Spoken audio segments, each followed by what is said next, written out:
I didn't realize that 25 years of being a daughter could be erased by a single text message.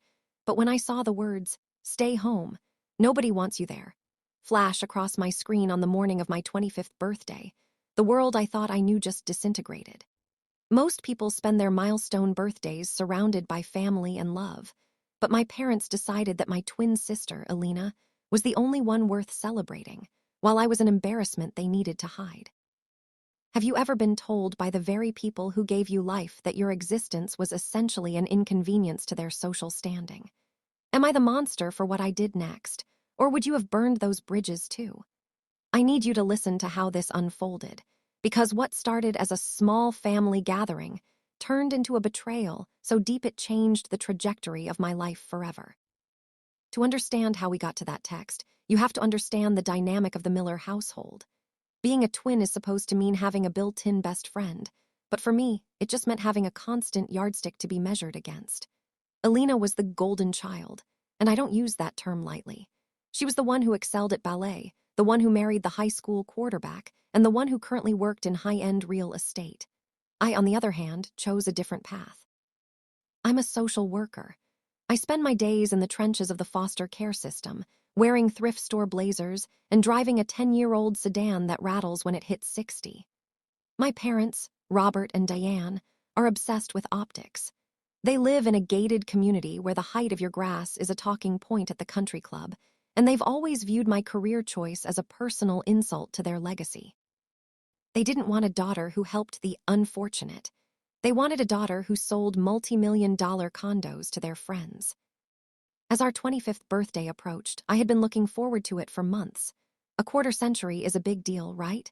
I kept asking my mom what the plan was, and every time she'd give me these vague, non-committal answers. She'd say things like, "Oh, we're just doing something low-key, don't worry about it." Or, "Alina is handling the coordination, just keep your schedule open."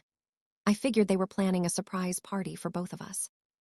Even though things were always tense, I couldn't imagine them leaving me out of a milestone like this. I even went out and spent a significant chunk of my meager savings on a beautiful designer handbag for Alina because I wanted her to feel special. I spent weeks picking it out, thinking about how happy she'd be. Then, 2 days before the big day, the communication just stopped. My calls went to voicemail, and my texts to the family group chat were met with radio silence. The morning of our birthday arrived, and I woke up feeling that pit of anxiety in my stomach. I checked my phone, expecting a happy birthday text from my parents. Nothing. I checked Instagram, and my heart physically dropped into my stomach. Alina had posted a story. She was at a luxury hair salon getting a full glam transformation with the caption, "Getting ready for the big night, can't wait to see everyone." My heart started racing. What big night? I messaged her, asking what was going on, and that's when the notification popped up from my mother. It wasn't a birthday wish. It was a cold, calculated command.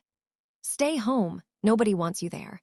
This party is for Alina's professional network and our associates. You don't fit the image we're projecting tonight, and your presence would just be an awkward reminder of your lifestyle choices. We'll do a lunch with you next week to make up for it. Don't show up and ruin this for your sister." I sat on the edge of my bed, staring at those words until they blurred.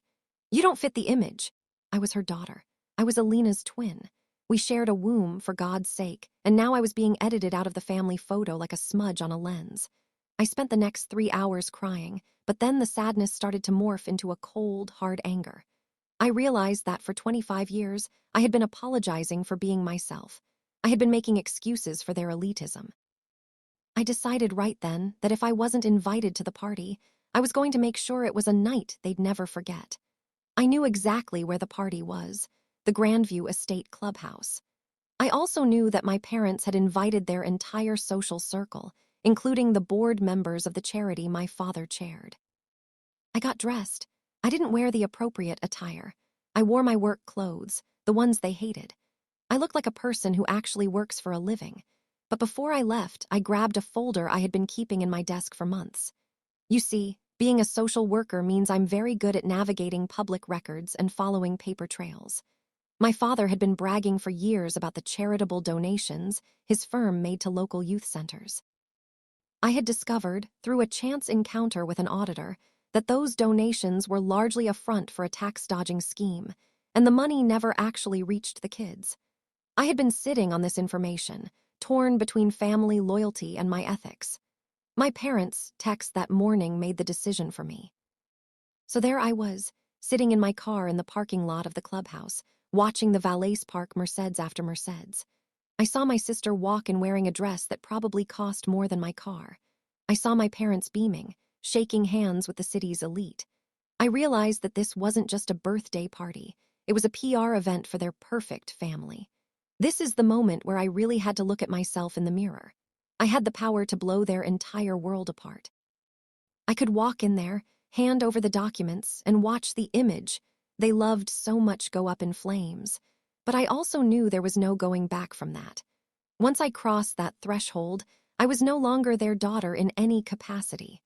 I'd be the whistleblower who took down the family patriarch. So that's where things stood.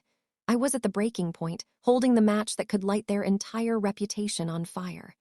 They chose a clean image over their own flesh and blood, and I had the truth in my hands. Before I tell you what happened when I walked through those double doors, I want you to pause. Think about everything they put me through. Think about that text message. Go down to the comments right now and tell me, what would you have done? Would you have turned around and gone home to preserve your own peace? Or would you have made sure they felt every bit of the pain they caused you? I really want to see if you think I went too far or if this was a long time coming. I stepped out of the car. I didn't sneak in. I walked right through the front entrance. The hostess tried to stop me because I wasn't on the list. I just looked her in the eye and said, "I'm the other twin. Look at my face and tell me I don't belong here." She stepped aside, looking terrified.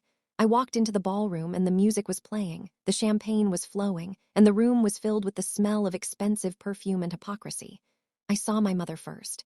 She spotted me from across the room, and her face went from a practiced socialite smile to a mask of pure horror. She rushed over, grabbing my arm so hard it left a mark. "What are you doing here?" she hissed. "I told you to stay away. You look like a mess. Get out before someone sees you." I didn't whisper. I spoke at a normal, clear volume that made the nearby guests turn their heads. "Why, Mom? Because I'm wearing the clothes I wear when I'm actually helping people. Because I don't fit the image you're trying to sell to these people." My father joined her, his face turning a deep shade of purple. "Leave now, or I'll have security escort you out. You're making a scene." I smiled at him, a cold, empty smile. "Oh, Dad, I'm not making a scene yet. But I am here to give a birthday toast to my sister. And I think your business associates would be very interested in the birthday gift I brought for the family." I walked toward the small stage where the microphone was set up for the speeches. My father tried to intercept me, but I was faster. I grabbed the mic and the room went silent. I saw Alina standing by the cake, looking confused and then embarrassed. I felt a momentary twinge of guilt for her, but then I remembered she hadn't sent me a single text all day. She was complicit in my erasure. "Hi, everyone," I said, my voice steady. "For those who don't know me, I'm the twin sister they didn't want you to meet tonight. I'm the daughter who apparently doesn't fit the image. My parents told me to stay home because I'm just a social worker, not a real estate mogul. But since we're all here celebrating family values and the Miller legacy, I thought I'd share some of that legacy with you." I held up the folder. My father loves to talk about his philanthropy, but I have the audit reports right here that show where that money actually went. It didn't go to the children's home on 5th Street. It went into an offshore holding company. So happy birthday, Alina, and happy tax evasion, Dad. I dropped the folder onto the floor of the stage, the papers spilling out for everyone to see. The silence in the room was deafening. It lasted for maybe 3 seconds before the whispering started, a low, buzzing sound that grew into a roar. My father lunged for the papers, but it was too late. Several of his associates were already leaning in, recognizing the letterheads. I didn't stay for the fallout. I walked out of that clubhouse with my head held high, feeling lighter than I had in years. The aftermath was absolute chaos. Within 48 hours, 2 of the board members resigned. My father's firm was placed under federal investigation. The perfect Miller family was the lead story in the local business journal, but not for the reasons they wanted. My mother sent me dozens of messages calling me a traitor, a snake, and saying she never wanted to see me again. Alina blamed me for ruining her life because her husband's family, who are also very big on image, now wanted nothing to do with us. But here's the thing, my life didn't end. In fact, it finally started. I moved to a different city, took a better job with a nonprofit that actually does good work, and I blocked every single one of them. I spent my 26th birthday this year with people who actually love me for who I am, not for what I can do for their social standing. I lost a family, but I found my dignity.